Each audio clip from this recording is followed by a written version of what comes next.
আসসালামু আলাইকুম সুপ্রিয় দর্শক, আজকে আপনাদেরকে জানাবো সর্বপ্রথম যেই 3 শ্রেণীর মানুষ জাহান্নামে যাবে। সর্বপ্রথম জাহান্নামে যাবে কে? নিশ্চয়ই ফেরাউন, কারণ ফেরাউন নিজেকে খোদা দাবি করেছিল। নিজেকে আল্লাহর সমতুল্য দাবি করার চেয়ে বড় পাপ আর কি আছে? তাই ফেরাউন সবার আগে জাহান্নামে যাবে। না, হয়নি, ভুল করেছেন, ফেরাউন নয়। তাহলে আগে হিটলার জাহান্নামে যাবে, কারণ হিটলার একাই 6 মিলিয়ন বা 60 লক্ষ ইহুদি হত্যা করেছিল। এ যাবৎকালে হিটলারই সবচেয়ে বড় মার্ডারার, তাই হিটলারই সবার আগে জাহান্নামে যাবে। না, এবারও ভুল হয়েছে, ভুল ভাবছেন। তাহলে এইবার শিওর যে সবার আগে আবু জেহেল দোজখে যাবে, কারণ এই পাপিষ্ঠ আমাদের প্রিয় নবী সাল্লাল্লাহু আলাইহি ওয়াসাল্লামকে অনেক কষ্ট দিয়েছে। নবীকে হত্যার পরিকল্পনা করেছে, হত্যা করার চেষ্টা করেছে।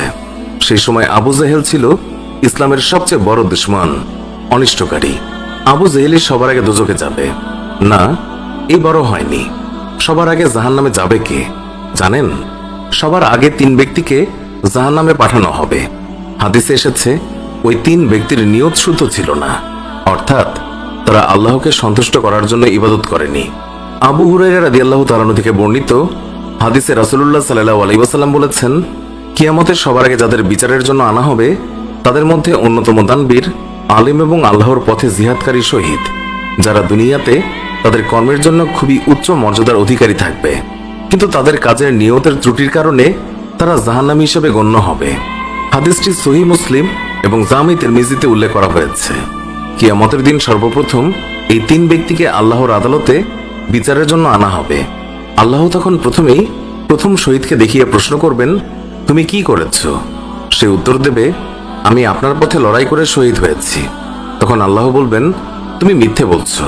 তুমি শহীদ হয়েছ লোকে যাতে তোমাকে বীর বাহাদুর বলে। তুমি সেটি দুনিয়ায় পেয়ে গেছো, সেই কারণে এখানে তোমার কোনো প্রাপ্য নেই। তখন তাকে জাহান্নামে নিক্ষেপ করা হবে। এরপর একজন দানবীরকে উপস্থিত করা হবে আল্লাহ তাআলার সামনে। তাকে দেয়া সম্পদ দেখিয়ে আল্লাহ বলবেন, এইসব নিয়ামতের পরিপ্রেক্ষিতে তুমি কি করেছ? সে উত্তর দেবে, আমি আপনার সন্তুষ্টির উদ্দেশ্যে এই সম্পদগুলো আপনার পথে ব্যয় করেছি। তখন আল্লাহ বলবেন, তুমি মিথ্যে বলছো। তুমি দান করেছো যাতে লোকে তোমাকে দানবীর বলে। তুমি সেটি দুনিয়ায় পেয়ে গেছো, সেই কারণে এখানে তোমার কোনো প্রাপ্য নেই। তাকেও জাহান্নামে নিক্ষেপ করা হবে। এরপর একজন আলিমকে নিয়ে আসা হবে।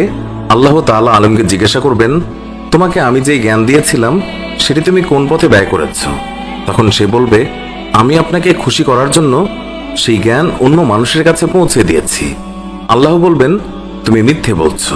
তুমি এইসব জ্ঞান অন্যদের কাছে পৌঁছে দিয়েছ যাতে লোকেরা তোমার প্রশংসা করে এবং তোমাকে প্রাধান্য দেয়।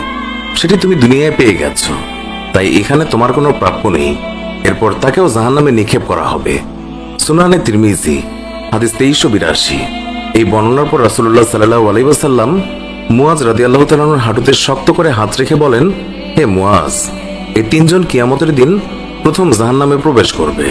আল্লামা ইবনে কাইয়ুম রাহমাতুল্লাহ আলাইহি বলেছেন, যে গুনাহ করে সে মানুষ, যে গুনাহ করে তার উপর অটল অবস্থানে থাকে সে শয়তান, আর যে গুনাহ করে তওবা করে সে হলো মুমিন। মানুষ যখন আমল করে তখন তার সামনে সবচেয়ে গুরুত্বপূর্ণ বিষয় নিয়ত বা উদ্দেশ্যের প্রশ্ন চলে আসে। সে কি আল্লাহর জন্য ইবাদত করেছে নাকি অন্য কোনো উদ্দেশ্যে করছে? সেটি ঠিক করার পরেই ইবাদত কবুল হওয়ার ব্যাপারে আশা করা যায়।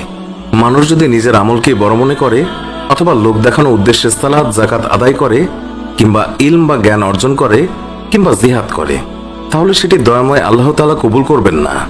মহাপরাক্রমশালী আল্লাহ তাআলা অতিশয় দয়ালু, ভীষণ ক্ষমাশীল ও অনুগ্রহ পরায়ণ।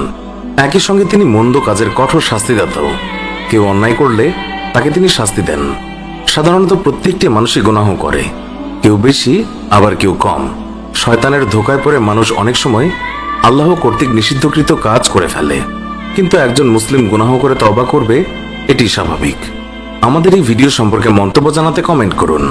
ভিডিওটি ভালো লাগলে লাইক দিন, শেয়ার করুন। নিয়মিত আমাদের ভিডিও পেতে এক্ষুনি আমাদের চ্যানেলটি সাবস্ক্রাইব করে পাশে থাকা বেল আইকনটিও